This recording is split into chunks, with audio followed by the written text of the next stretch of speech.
लगने लगा। इतनी रात में कोई महिला जंगल के बीच खड़ी कैसे हो सकती है? अजीब बात।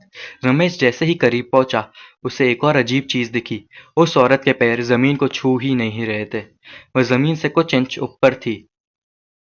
रमेश की सांस रुक गई। उसने टॉर्च की रोशनी नीचे डाली। सच में उसके पैर जमीन से ऊपर थे।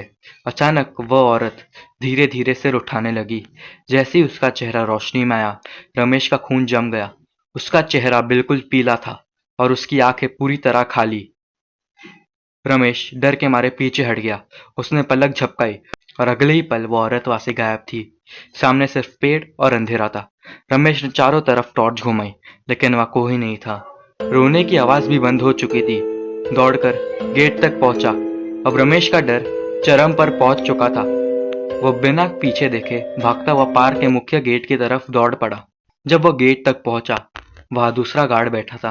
रमेश पसीने से भीगा हुआ था और उसका चेहरा सफेद पड़ चुका था। उसने पूरी घटना उसे बताई। पहले तो दूसरे गार्ड ने सोचा कि रमेश मजाक कर रहा होगा, लेकिन जब उसने देखा कि रमेश सच में कांप रहा है, तब उसे भी थोड़ी चिंता हुई। अगले दिन सुबह यह बात बाकी कर्मचारियों तक पहुंची तो एक बुजुर्ग गार्ड ने एक पुरानी कहानी बताई।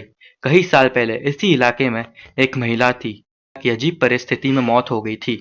कहा जाता है कि वह अपने परिवार के साथ यह घूमने आई थी, लेकिन किसी कारण से वो जंगल में अकेले चली गई और फिर कभी वापस नहीं आई। कुछ दिनों बाद उसकी लाश जंगल के अंदर मिली थी। उसके बाद से कई गार्ड और स्थानीय लोग दावा करते हैं कि रात में उस इलाके में सफेद साड़ी वाली एक औरत दिखाई देती है। रमेश की घटना अकेली नहीं थी। पार्क के पुराने कर्मचारियों ने बताया है कि कई बार रात में वह किसी के चलने की आवाज आती है, पेड़ों के बीच किसी के रोने की आवाज सुनाई देती है और कभी कभी सफेद साड़ी वाली आकृति दूर खड़ी दिखाई देती है, लेकिन जब पास जाओ तो कोई नहीं मिलता। उस रात के बाद रमेश ने कभी भी उस इलाके में अकेले ड्यूटी करने से मना कर दिया।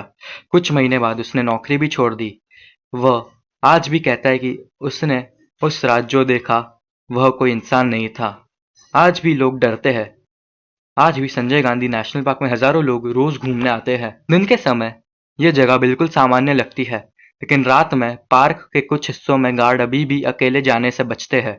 कई लोग मानते हैं कि यह सिर्फ अफवाह है, लेकिन कुछ लोग कहते हैं कि जंगल की गहराई में आज भी एक रोती हुई औरत की आत्मा भटकती है।